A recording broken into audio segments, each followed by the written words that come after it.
একটু সবাইকে ওয়েলকাম করো। Hi friends. ওরম করে হাই হ্যাঁ ভালো করে hi friends. Welcome to welcome to real life. Real life real me. হো তুমি কোথায় যাচ্ছ? আমি বাইরে যাচ্ছি। ও হো হো নেক্সট রেনকোট। এখানে পকেট আছে।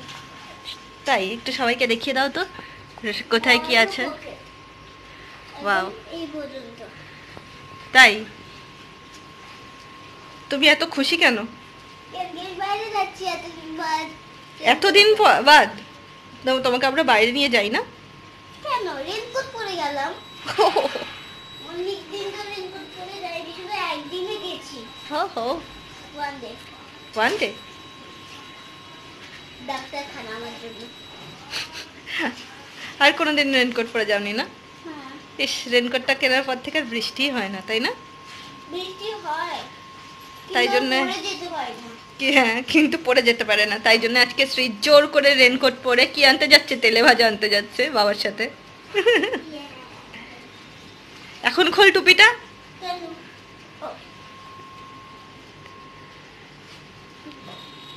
Button button button button button button button button.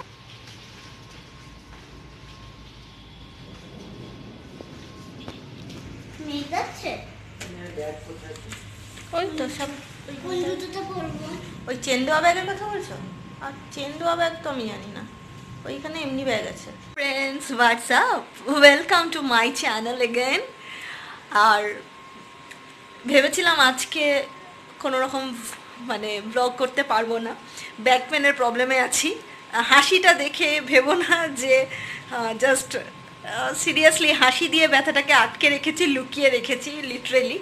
আর আমার মনে হয় হাসলে মানে আস্তে আস্তে ব্যথাটা বোধহয় কোথাও না কোথাও কম হয়। তো যেটা ভেবেছিলাম যে আজকে বুঝি কোনো রান্না বান্না কিছু করব না, জাস্ট ফুল রেস্ট নেব। যেটা কিনা আমাকে শান্তনু বারবার বলছিল যে এই সপ্তাহটা শনিবারটা তুমি পুরোপুরি রেস্ট নাও। কোইন্সিডেন্টলি ব্যথাটাও বেড়ে গেছে আজকে, এই যে আমার মেয়ের টেডি, তো ব্যথাটাও বেড়ে গেছে আজকে। তো তালে গোলে মালে আজকে সারাদিন রেস্টই নিচ্ছি শুধু, খুব সামান্য কিছুই হয়নি। তো এখন এত বৃষ্টি দেখে জাস্ট একটু আগে একটা ছোট্ট ভিডিও করলাম, মানে আমি তখন শুয়েই ছিলাম, দুপুর থেকে বৃষ্টি হচ্ছে আজকে, দুপুর থেকে অন্ধকার করে কালো হয়ে মেঘ আর বৃষ্টি। তো এই ওয়েদারে যদি আমি একটু এনার্জি না দেখাই নিজেকে, তাহলে বড্ড বোরিং লাগবে ভাই নিজেকে, একদম সত্যি কথা। আজ ভিডিওটা আমার নিজের জন্য, নিজের এনার্জিকে এনকারেজ করার জন্য আর একটু বেশি। তো যাই হোক, ফ্যামিলি এত এনার্জিতে আছে। শান্তনু দেখলাম অত দূর থেকে এসে এত রাতে ভিজে ভিজে এসেও এতটা এনার্জি ওর, যে ওর এখন বাজছে রাত 8:05, আর এখন ওরা গেছে তেলে ভাজা আনতে। তো কালকে রবিবার, অবভিয়াসলি কালকে আমাদের তেমন তারা থাকবে না। তো ব্যাস, এখন আমিও লেগে পড়বো রান্নায়। বাজছে 8টা, আর এত সুন্দর ওয়েদারে 8টা অবধি তেলে ভাজা বসে থাকার জন্য নয়, তো তেলে ভাজা পাওয়া যায়নি, সব শেষ। তো এখন আমি খিচুড়ি রান্না করব। ওহো, কেমন লাগলো বৃষ্টিতে রেনকোট পরে? ভালো লাগলো, কিন্তু জুতো একদম কাদায় ভরে। কাদায় ভরে গেছে? তাই আমি একটু ধুচ্ছি বাথরুমে। ভালো করে হাতে সাবান দিয়েছো? হ্যাঁ? সাবান দিয়েছো হাতে? না। যবে থেকে রেনকোটটা কিনেছে তবে থেকে বৃষ্টি হয় না। তো আজকে এত এনার্জি মেয়ে আর বাবার, যে রেনকোট পরে বেরিয়ে পড়েছিল দুজনে। খিচুড়ির জন্য রেডি প্রিপারেশন শুরু করেছি। আর এই যে এই বাটির 1 বাটি মুগ ডাল নিয়েছি, আর তার থেকে একটু কম এই যে এখানে চাল রেখেছি। মুগ ডালটা প্রথমে একটু গরম করে নিতে হবে, মানে শুকনো কড়াইয়ে ভেজে নিতে হবে। তারপরে সেটাকে ভালোভাবে ধুয়ে আমি আজকে প্রেসার কুকারেই রান্না করব। তো দেখাবো এক একে কীভাবে করতে হয়। খুব সহজ আর খুব তাড়াতাড়ি, কেননা রাত তো অনেকটাই হয়েছে আর আমরা এখন ভাবছি মণিকর্ণিকা দেখবো আজকে, তো ভালোভাবে এনজয় করা যাবে বৃষ্টিটা। প্রেশার কুকারে রান্না করছি কারণ প্রেশার কুকারে রান্না করলে রান্নাটা খুব তাড়াতাড়ি হয়। আর প্রেশার কুকারে আমি পরিমাণ মতো সাদা তেল দিয়ে দিচ্ছি, তোমরা ইচ্ছে করলে ঘি দিতে পারো। তার মধ্যে দিচ্ছি তেজপাতা আর কাঁচা লঙ্কার ফোড়ন, আর সেই সাথে গোটা সাদা জিরে। এবার এটা নেড়ে চেড়ে একটু সুগন্ধ বেরোলে তার মধ্যে আমি দিয়ে দেবো ধুয়ে রাখা ডালটাকে ভেজে ধুয়ে নিয়েছি। এবার এটাকে একটু নাড়াচাড়া করব। তারপর দেখবে একটু সুন্দর গন্ধ বেরোচ্ছে। গন্ধটা যেই বেরোবে, ডাল ভাজা সব কিছু মিক্স হয়ে গিয়ে, তখন তার মধ্যে দিয়ে দেবো 1 লিটার পরিমাণে জল। আমি এখানে 1 বাটি ডাল আর সেই বাটিরই একটু কম পরিমাণ চাল নিয়েছি, তাতে আমি 1 লিটার জল দিচ্ছি। তাহলে খিচুড়িটা একটু নরম নরম হবে। আমরা নরম খিচুড়ি খেতে কিন্তু খুব ভালোবাসি। তোমরাও কমেন্টে প্লিজ জানিও যে নরম খিচুড়ি কে কে খেতে ভালোবাসো। ডালটা দিয়ে একটু নেড়ে চেড়ে তার মধ্যে দিয়ে দিচ্ছি আদা গ্রেড করে। আদা আমি এখানে থেতো বা বাটছি না, গ্রেড করে দিচ্ছি, তাতে তাড়াতাড়িও হবে। তোমরা ইচ্ছে করলে আগে তেলের মধ্যেও আদা দিতে পারো, আমি দিই না, কারণ তাতে আমার মনে হয় কখনো কখনো একটু তেতো গন্ধ হয়ে যায় আদা থেকে, তাই জন্যে আমি গ্রেড করে দিচ্ছি। আর যেহেতু এটা প্রেশার কুকারে রান্না, তাই আদা একদম পরে মিশে যাবে, কোনো অসুবিধে নেই, কিন্তু সুগন্ধটা থাকবে। এবার দিচ্ছি একটু সামান্য হলুদ, একটু জিরে আর একটু ধনে গুঁড়ো, আর একটু সামান্য ঝালের জন্য একটুখানি লঙ্কা গুঁড়ো।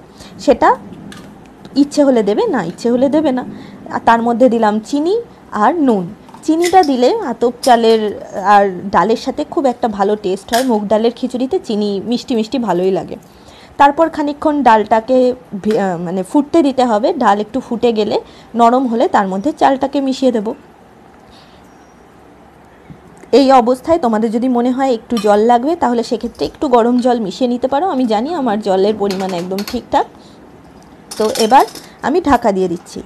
অনেকে এই সময় ঘি দিয়ে দেয়, আমি পরে শেষে ঘি দেব। এবার আমি এখানে মোটামুটি 3 থেকে 4টে সিটি দিয়ে, মুখে খুব ট্যান পড়েছে মনে হচ্ছিল, তো এই ফাঁকে একটু মুখের পরিচর্যাও করে নিচ্ছি। সামনে একটা লেবু রাখাই ছিল, তাই 2টো লেবুর কোয়া নিয়ে জাস্ট এভাবে রস বার করে নিলাম। আর মানে পকোড়ার জন্য আমি আলু গ্রেড করে রেখেছিলাম, সেই আলু থেকে একটু আলুর রস নিয়ে নিচ্ছি। আর সামনে বেসন ছিলই, তো সব কিছু আছে দেখেই ভাবলাম একটা মিক্স করে একটু মুখে লাগিয়ে নিই। তোমরা অবশ্যই ট্রাই করো এই প্যাকটা, এটা কিন্তু ডেলি ট্রাই করা যায়। কমলা লেবু খুব ভালো, খুব একটা ইচিনেস দেয় না স্কিনে, কিন্তু খুব ভালো ট্যান রিমুভ করে। আর এই প্যাকটা যদি তোমরা মনে করো বডিতে অ্যাপ্লাই করবে, তাহলে বেসনের বদলে তোমরা বেকিং সোডা ইউজ করতে পারো। সেক্ষেত্রে দারুণ দারুণ ট্যান রিমুভ হয় হাতে, গলা, পিঠে বা পায়ের জন্যে। অবশ্যই ট্রাই করো।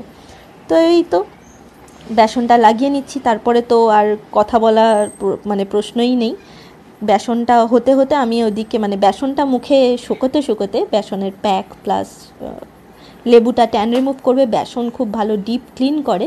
বাই দ্য ওয়ে, আমি মুখটাকে কিন্তু ভালো করে ফেস ওয়াশ দিয়ে ধুয়ে নিয়েছিলাম, সেটার ক্লিপ আর দেখাইনি, কারণ এটা নর্মাল ব্যাপার। যে কোনো প্যাক লাগানোর আগে তো মুখটা পরিষ্কার করে নিতেই হয়। আর ওই যে শ্রী, ও কিন্তু প্যাক লাগাতে খুব ভয় পায়।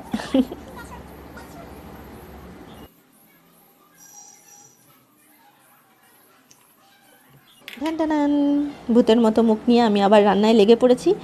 যাকে যাক, আমার মুখটা তো আর দেখা যাবে না। এখানে আমি রান্না করছি, পকোড়া রান্না করবো এবার। তার জন্য আমি পরিমাণ মতো বেসন, নুন, লঙ্কা গুঁড়ো, হলুদ নিয়ে নিলাম। আর দেব পোস্ত। পোস্ত দিলে বেশ একটা অন্যরকম ফ্লেভার আসে, একটু বেশি পোস্ত দিচ্ছি, আমি আবার পোস্ত খেতে খুব ভালোবাসি। এর মধ্যে আছে আদা বাটা, আছে আলু গ্রেড করে রাখা আর পেঁয়াজ কাটা। এবার সমস্তগুলো আমি মিক্স করতে থাকবো। খুব ভালোভাবে মনে রেখো, এই পকোড়াটায় একটুও জল লাগে না, মানে জল দিয়ে মিক্স করতে হয় না। এদিকে আমার খিচুড়ি হয়ে গিয়ে এতক্ষণ আমি রেখে দিয়েছিলাম। এবার ওর মধ্যে 1 চামচ ঘি দিয়ে নিলাম, আর দেবো কাঁচা লঙ্কা, জাস্ট একটু ফাটিয়ে দিয়ে বন্ধ করে রেখে দেবো প্রেশার কুকারটা। একদম খাওয়ার সময় খুলবো, তাতে ঘি কাঁচা লঙ্কার একটা সুন্দর গন্ধ হয়ে যাবে, প্লাস খাবারটা গরমও থাকবে। তো মাত্র 2টোই কাঁচা লঙ্কা আমি ফাটিয়ে দিয়ে দিচ্ছি, সুন্দর একটা গন্ধ হবে। আমি এই খিচুড়িতে আলু দিইনি, আর তাছাড়া অন্য কোনো সবজি ঘরে ছিল না, থাকলে অবশ্যই দেওয়া যেত।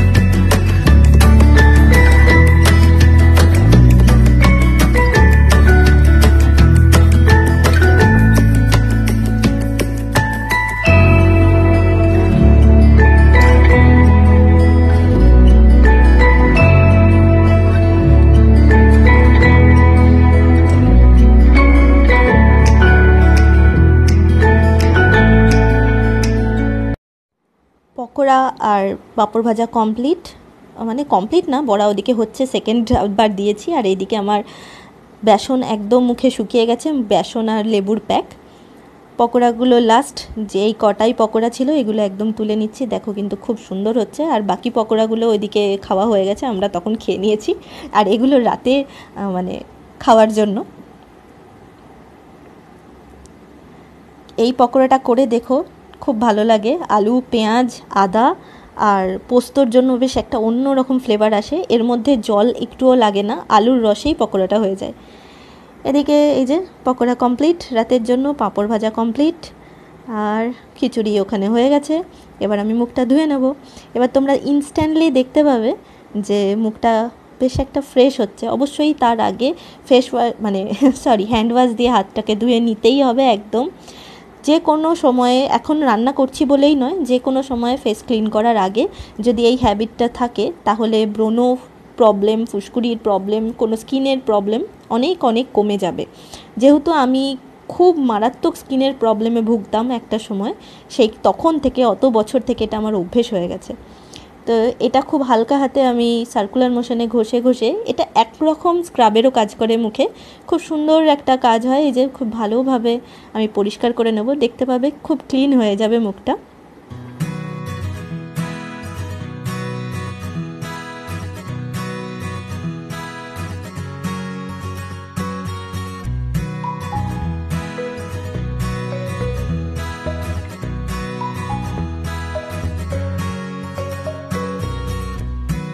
টোনার লাগিয়ে আমি বেবি ক্রিম লাগাচ্ছি। আমি কিছুদিন ধরে এই বেবি ক্রিমটা লাগাচ্ছি, শ্রিয়ার আমি, মোদি কেয়ারের। আমার খুব ভালো লাগছে। এই যে হয়ে গেছে মোটামুটি আমার সবই। এবার মণিকর্ণিকা ওদিকে শুরু হয়ে গেছে, আমরা এটা দেখব।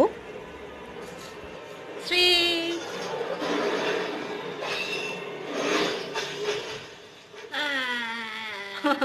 কি খাচ্ছ? পাপড় আর খিচুড়ি। কেমন হয়েছে? ভালো। একটু টাটা করে দাও। তো টাটা। তাহলে আজকের ব্লগটা কেমন লাগলো অবশ্যই জানিও, আর লাইক শেয়ার তো করোই। যারা এখনও সাবস্ক্রাইব করোনি, আমার অনুরোধ রইল প্লিজ সাবস্ক্রাইব করো আমার চ্যানেলটাকে। আজকের মতো টাটা।